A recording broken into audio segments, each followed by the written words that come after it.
Einstein. Quand on parle de lui, c'est en tant que chercheur, scientifique, penseur inégalé, mais surtout en tant que génie. Son visage est reconnu dans la culture populaire. Nous avons presque tous déjà vu sa célèbre photographie dans laquelle il grimace. Sa formule E égale mc au carré est également ancrée dans la mémoire de millions de personnes, même si la plupart ne savent pas ce qu'elle signifie. Albert Einstein est le génie le plus connu de l'ère moderne, à juste titre. Pourquoi? Il a changé la façon dont l'humanité conçoit les notions de notre univers.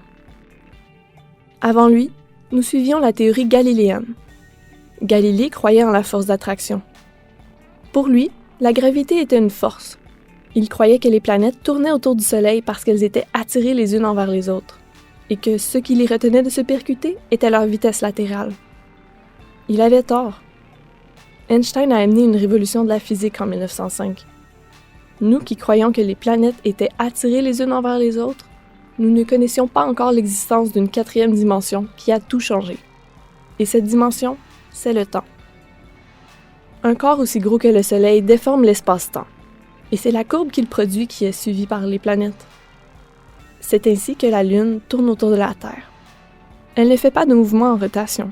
Elle suit une ligne droite qui a été déformée par la présence de la Terre.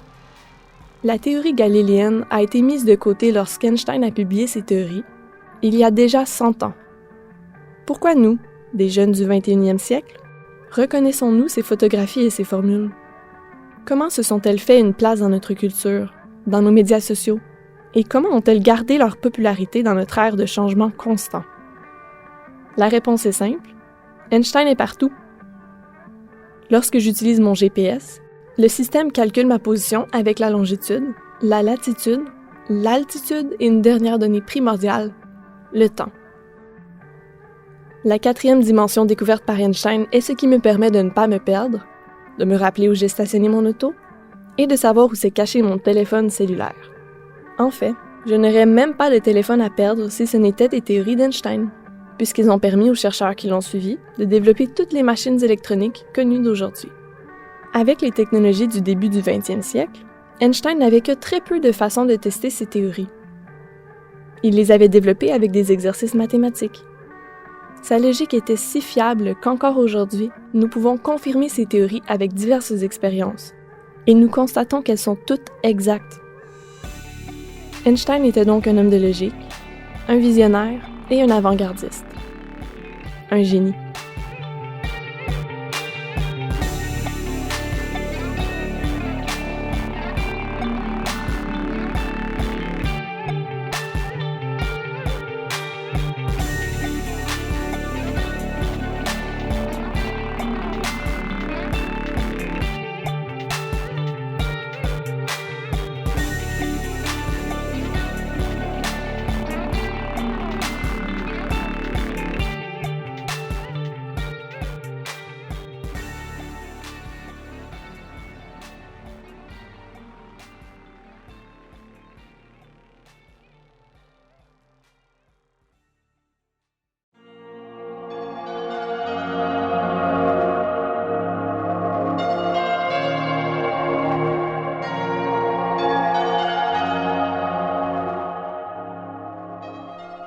Einstein est mort en 1955, à 76 ans. Mon projet Einstim, lui, est mort en 2021, à l'âge de 225 heures. Il a atteint son stade final, et quoiqu'il ne sera pas oublié, il m'a quitté pour de bon.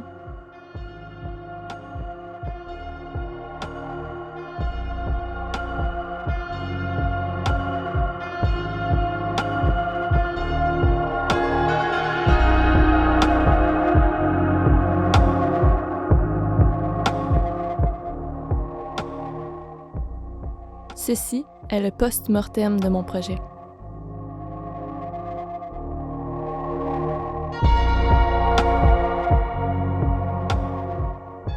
« 5 minutes.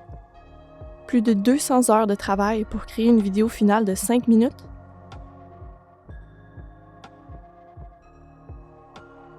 En débutant le projet, j'ai vite compris que je travaillerais fort et que ce travail durerait longtemps. Mais si j'avais su que 3 sessions de cours n'aboutiraient qu'à une vidéo qui n'atteint même pas 5 minutes, mais 3 minutes 58 secondes pour être exact, j'aurais certainement pensé que le produit final serait à tout le moins extraordinaire. Maintenant que j'ai terminé mon travail, j'en suis fière, oui, mais je sais aussi que je pourrais encore l'améliorer.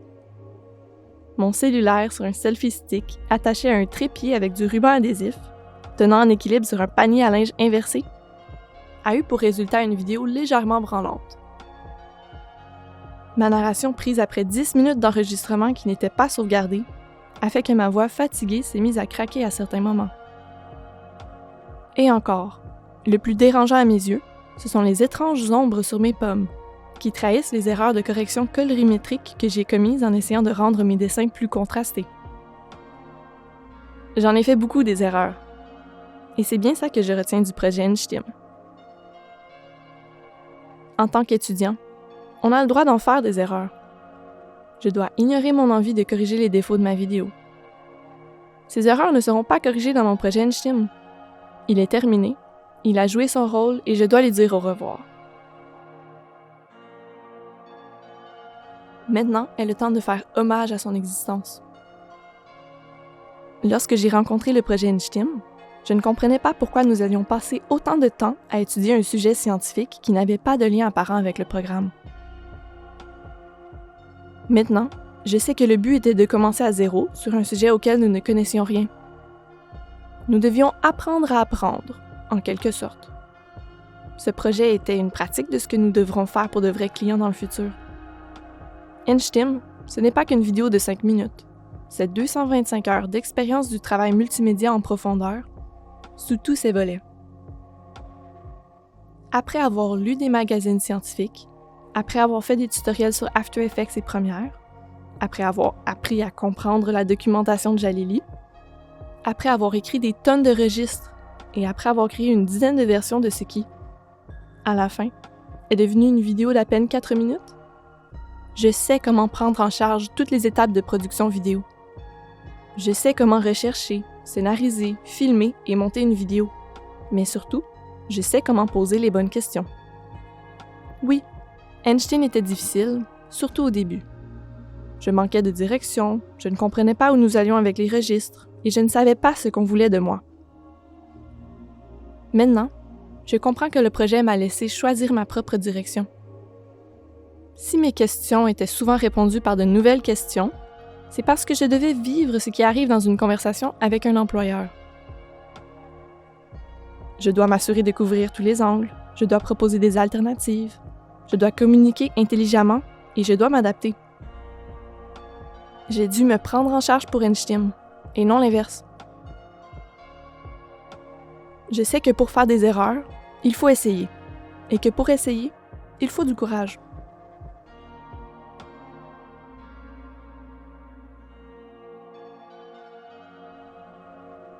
Mon projet Enchtim est peut-être mort, mais il m'a légué des apprentissages qui me seront utiles dans ma carrière. Non, je ne me casserai plus la tête à écrire des registres et à les intégrer sur un afficheur de progression. Mais je saurai comment apprendre des modes de documentation différents et complexes qui me seront certainement imposés dans le futur. Non, je ne ferai plus 10 versions d'une même vidéo, mais je connaîtrai quelles sont toutes mes options avant de me lancer dans un montage. Enchtim était un grand projet. Il m'a appris beaucoup. Nous avons eu des hauts et des bas ensemble. Mais à la fin, je suis reconnaissante de tout ce qu'il m'a appris. Va-t-il me manquer? Impossible.